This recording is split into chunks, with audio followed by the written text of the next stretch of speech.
Welcome dear student, সবাইকে part টুতে welcome জানাই। তো আমরা পার্ট ওয়ানটি যেমন কমপ্লিট করেছিলাম, এরপরে আমরা পার্ট টু কন্টিনিউ করব। যারা সরাসরি পার্ট টুতে চলে এসেছো তাদেরকে বলবো এই ক্লাসের নিচে ডেসক্রিপশান বক্সের একেবারে উপরে পার্ট ওয়ানের লিঙ্ক পেয়ে যাবে, ওখানে ক্লিক করে পার্ট ওয়ানটি দেখতে পারো। তো পার্ট ওয়ানে আমরা যেখানে কমপ্লিট করেছিলাম তারপর থেকেই আমরা এখন শুরু করতে যাচ্ছি। তো প্রথম প্রশ্ন বলা হয়েছে কেমিস্ট্রির গ্রুপ এ, ডয়টেরিয়ামে নিউটন সংখ্যা কত? সেটি হয়ে থাকে 1। নেক্সট, 34 গ্রাম অ্যামোনিয়া কত মোলের সমান হয়ে থাকে? অ্যামোনিয়া যার সংকেত NH3, এর আণবিক ভর যদি নির্ণয় করি এন এর জন্য 14 প্লাস এইচের 1, 3টি এইচ রয়েছে 3 দিয়ে গুণ দিলাম, অর্থাৎ আমরা পাচ্ছি 14 প্লাস 3 সমান 17। তাহলে এই 17 সমান 1 মোল। আর এখানে বলা হয়েছে 34 সমান কত হবে? 1/17 ইন্টু 34, অর্থাৎ 17 দুগুণে 34, 2 মোল। তাহলে অপশান বি। নেক্সট পরবর্তী প্রশ্ন, যে মিশ্রণটি কলয়েডীয় নয় তা হলো অপশান সি চিনির দ্রবণ। নেক্সট, যেটি মৃদু অ্যাসিড সেটি হলো CH3COOH। আম্লিক অক্সাইডের উদাহরণ দাও। CO2। জল ও অ্যালকোহলের মিশ্রণকে পৃথক করার পদ্ধতি হলো আংশিক পাতন। আর্সেনিকযুক্ত জল পান করলে যে রোগ হয় তা হলো ব্ল্যাকফুট ডিজিজ। গ্রুপ বির প্রথমে কি বলছে যে ম্যাগনেসিয়াম পারমাণবিক সংখ্যা বলছে 12। এখানে ম্যাগনেসিয়াম 2+ আয়নে ইলেকট্রন সংখ্যা কত হবে? তো আগে ছিল 12, 2+, এর অর্থ হচ্ছে যে দুটো ইলেকট্রন দান করে দিয়েছে, মানে মাইনাস হয়ে গিয়েছে, তাহলে হবে 10টি ইলেকট্রন। প্লাস আছে বলে এখানে মাইনাসের পরিবর্তে প্লাস করে দাও না, ওকে, তখন ভুল অ্যান্সার চলে আসবে। এখানে যেহেতু প্লাস রয়েছে আমাদের এখানে মাইনাস করতে হবে। তারপরে বলছে নিউক্লিয়ন কি? আচ্ছা, এখানে একটু ছোট ছোট করে লিখে দেওয়ার চেষ্টা করছি। আচ্ছা, ফোনটাকে একটু রোটেট করে নাও, এদিকটা একটু ফাঁকা আছে যখন এদিকে লিখে দিচ্ছি যে নিউক্লিয়াসের কেন্দ্রে অবস্থিত প্রোটন ও নিউট্রন সংখ্যাকে একত্রে নিউক্লিয়ন বলবো। ওকে,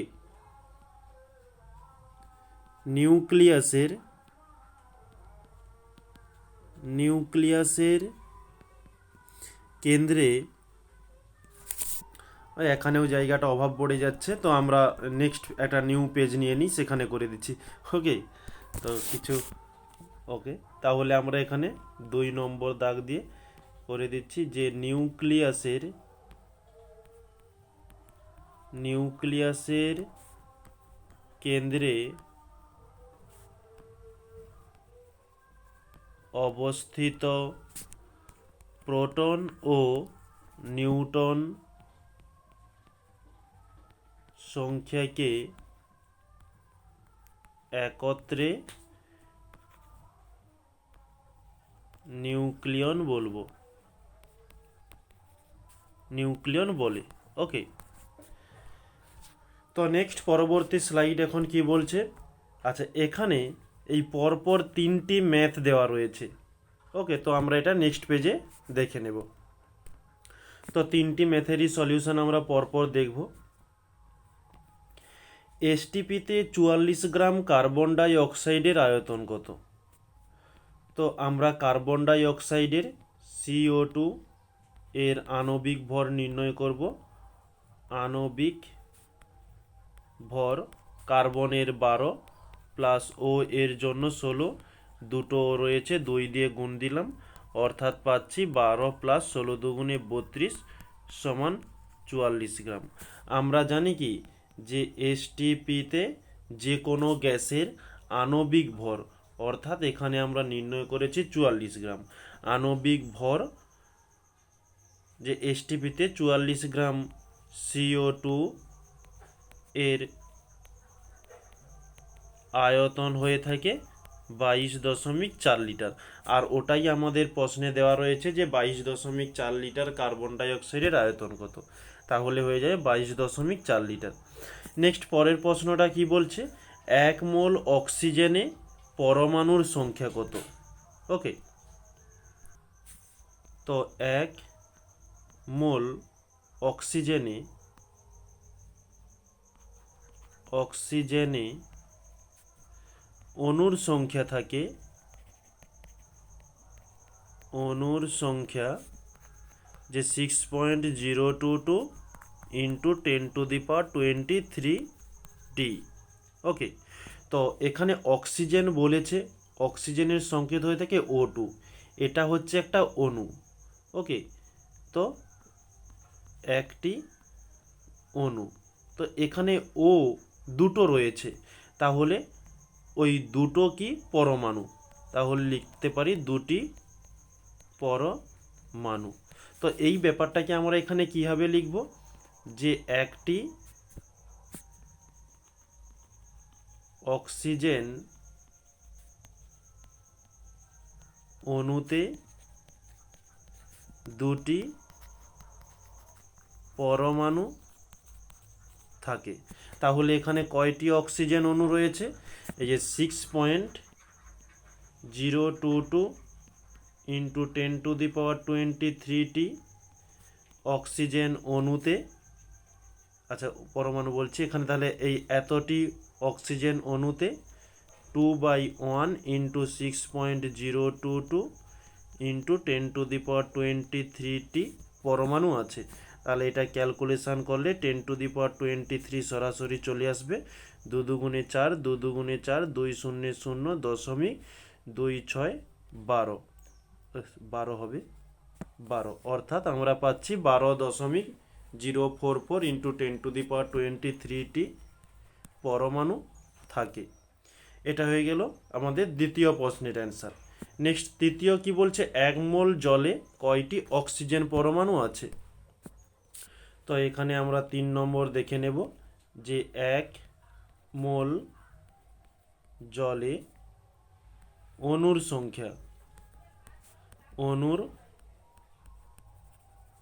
সংখ্যা 6.022 ইন্টু 10⁻23। ওকে, তো এখানে জল বলেছে, জলের সংকেত হয়ে থাকে H2O, এটা হচ্ছে পুরোটা একটা হচ্ছে অণু, একটি অণু, যেমন আগের ম্যাথটা করানো হয়েছে। আচ্ছা, এখানে চেয়েছে অক্সিজেন পরমাণু, আর এখানে অক্সিজেন পরমাণু কটা আছে, একটি অক্সিজেন পরমাণু, তাহলে একটি পরমাণু, এখানে অক্সিজেন দিয়ে দিই, একটি অক্সিজেন পরমাণু। আর যদি হাইড্রোজেন পরমাণু বলতো তাহলে হয়ে যেত দুটি হাইড্রোজেন পরমাণু, এখানে হাইড্রোজেনের কোনো কথা বলেনি। তো আমরা লিখতে পারি যে একটি অণুতে, জলের অণুতে একটি অক্সিজেন পরমাণু আছে, তাহলে 6.022 ইন্টু 10⁻23টি জলের অণুতে কয়টি অক্সিজেন পরমাণু আছে, 1/1 ইন্টু 6.022 ইন্টু 10⁻23, তাহলে তার সমান করলে পেয়ে যাব 6.022 ইন্টু 10⁻23টি অক্সিজেন পরমাণু আছে। ওকে, তাহলে আমরা এই তিনটি ম্যাথমেটিক্যাল প্রবলেমের অ্যান্সারগুলো দেখে নিলাম। নেক্সট বলছে, উষ্ণতা বাড়লে দ্রাবতা কমে এমন একটি দ্রাবের উদাহরণ, সেটি হবে কলি চুন। নেক্সট, সোডা ওয়াটারে দ্রাবক হলো ড্যাশ জল। সম্পৃক্ত দ্রবণে তাপ প্রয়োগ করলে দ্রবণটি অসম্পৃক্ত হয়। নেক্সট বলছে সত্য মিথ্যা, চুন জলে নীল লিটমাস লাল হয়, এটি মিথ্যা। নেক্সট অয়েল অফ ভিটিওল কাকে বলে? H2SO4 কে বলা হয়ে থাকে, H2SO4। নেক্সট বিশুদ্ধ জলের পিএইচ এর মান কত? 7। চিনির দ্রবণ থেকে মিছরি তৈরি হয় কোন পদ্ধতিতে? কেলাসন পদ্ধতি। তারপরে বলছে জল ও কেরোসিনের মিশ্রণ কোন পদ্ধতিতে পৃথক করবে? বিওজি ফানেল বা সেপারেটলি ফানেল বলতে পারি,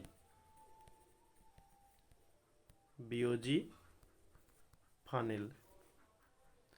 নেক্সট থাই ক্ষরতা উৎপাদনকারী একটি যৌগের নাম।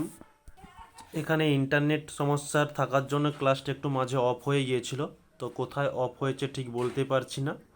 অ্যান্সারগুলো দিয়ে দিয়েছি, তোমরা একটু দেখে নিও। নেক্সট পরবর্তী স্লাইডে আমরা এখন যাব। প্রথম প্রশ্ন কি বলছে? গ্রুপ সির বলছে এক্স যার ভর সংখ্যা 235 কমাঙ্ক 92 পরমাণুতে উপস্থিত প্রোটন ও নিউট্রন সংখ্যা কত? তো প্রোটন হয়ে যাবে 92 আর নিউট্রন হয়ে যাবে 235 মাইনাস 92, অর্থাৎ আমরা পাচ্ছি 143। ওর সঙ্গে বলছে মৌলটিতে 2টি প্রোটন ও 2টি নিউট্রন যোগ করলে পরমাণুটিতে বা পরমাণুটিকে কিভাবে প্রকাশ করবে? তো এক্স 2টি প্রোটন যোগ হয়েছে, অর্থাৎ 92 সঙ্গে 2 যোগ হবে। আবার বলছে 2টি প্রোটন 2টি নিউট্রন যোগ হয়েছে, তো এই ভর সংখ্যাতে প্রোটন থাকে তাই প্রোটন যোগ হচ্ছে, এবং নিউট্রন থাকে তাই নিউট্রনও যোগ হচ্ছে। অর্থাৎ আমরা এখানে পেয়ে যাব যে 235-এর সঙ্গে 2 + 2 করলে পাচ্ছি 239, এবং 92 সঙ্গে 2 যোগ করলে 94। নেক্সট পরবর্তীতে বলছে সোডিয়াম কার্বনেটের সংকেত ওজন নির্ণয় করো।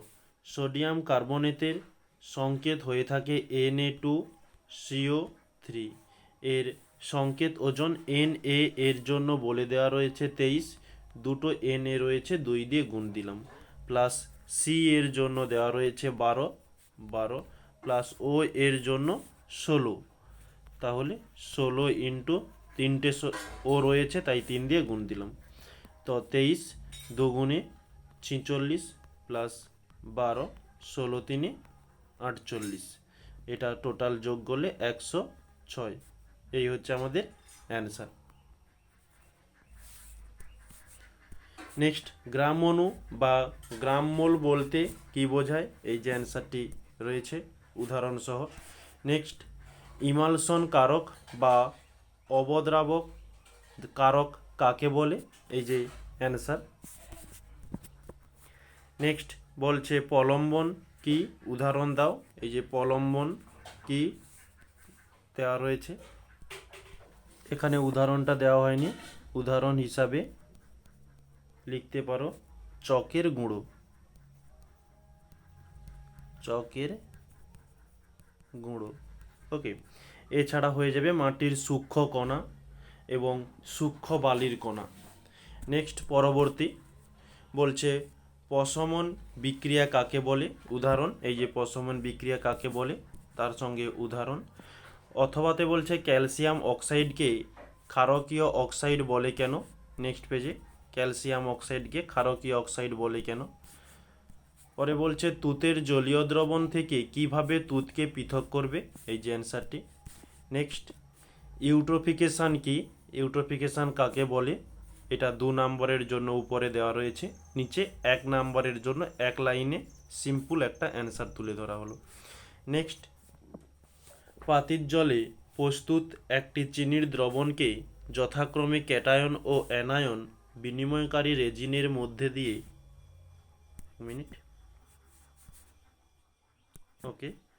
মধ্য দিয়ে চালনা করা হলো। এই দ্রবণের স্বাদ কেমন হবে?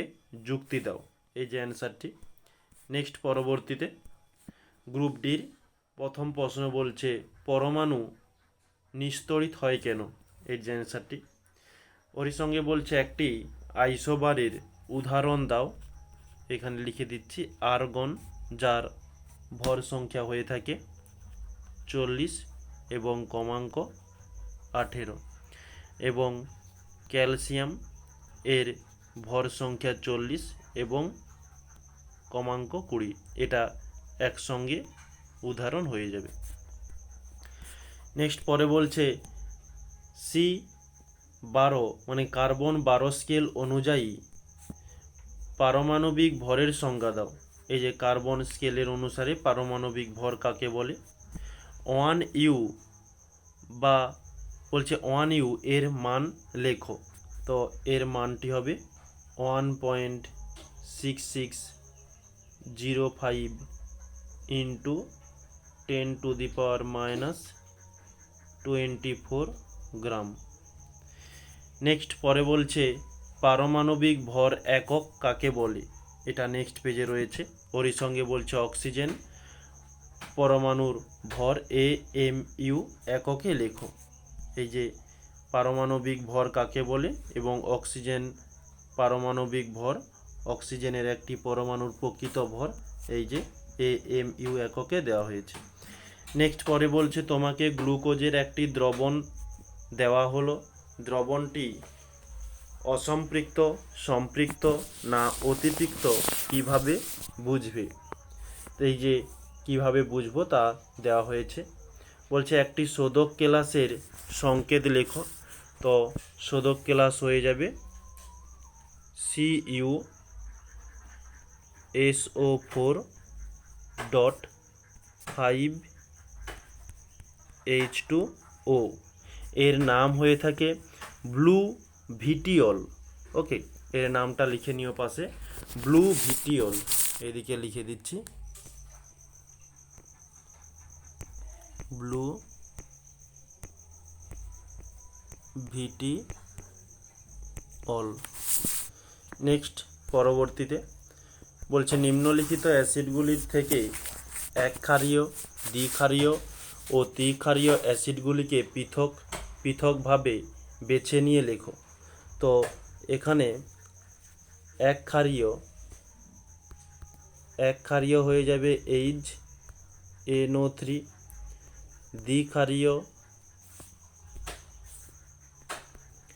দ্বিক্ষারীয় হয়ে যাচ্ছে H2SO4 এবং H3PO4, এবং ত্রিক্ষারীয় H3PO4। নেক্সট বলছে একটি ক্ষারীয় লবণের উদাহরণ দাও, এটি হয়ে যাবে যে লেড ক্লোরাইড, এছাড়া হতে পারে যে কপার সালফেট। নেক্সট বলছে বিলীয়মান রং কি, এটি কিভাবে প্রস্তুত করা যায়, একটি উপযুক্ত অ্যাসিড ক্ষার নির্দেশকের নাম লেখো। তো এটি লিডমাস করতে পারো বা ফেনলফথেলিন। আর এই বিলীয়মান রং কি, এটি কিভাবে প্রস্তুত করা হয়, এই যে বিলীয়মান রং সংজ্ঞা এবং প্রস্তুত, এবং এই NH4OH+ এই ফেনলফথেলিনকে বিলীয়মান রং বলে কেন, তার অ্যান্সারটিও এখানে তুলে ধরেছি। তাহলে আজকে আমাদের এই পার্টের মধ্যে যে কোশ্চেনগুলো ছিল খুব সুন্দরভাবে আলোচনা করেছি। এরপরেও যদি তোমাদের কোনো সমস্যা থেকে থাকে অবশ্যই কমেন্টে জানাতে ভুলবে না, তার যত সম্ভব দ্রুত আমি তোমাদের ওই কমেন্টগুলোর অ্যান্সার দেওয়ার চেষ্টা করব। আর যারা নতুন তাদের জন্য বলে দিই, এই ক্লাসের নিচে ডেসক্রিপশান বক্সে একটি টেলিগ্রাম লিঙ্ক পেয়ে যাবে, ওখানে জয়েন করে গিয়েও প্রতিনিয়ত ক্লাস শেষ হওয়ার কিছুক্ষণের মধ্যেই তোমরা এই দুটো পার্টের ফাইনাল যে পিডিএফগুলো রেডি হয়েছে তোমরা ওখানে পেয়ে যাবে। ওকে, তাহলে আজকে এ পর্যন্তই। সবাইকে থ্যাংক ইউ বলে আজকের ক্লাসটিকে এখানে রাখছি।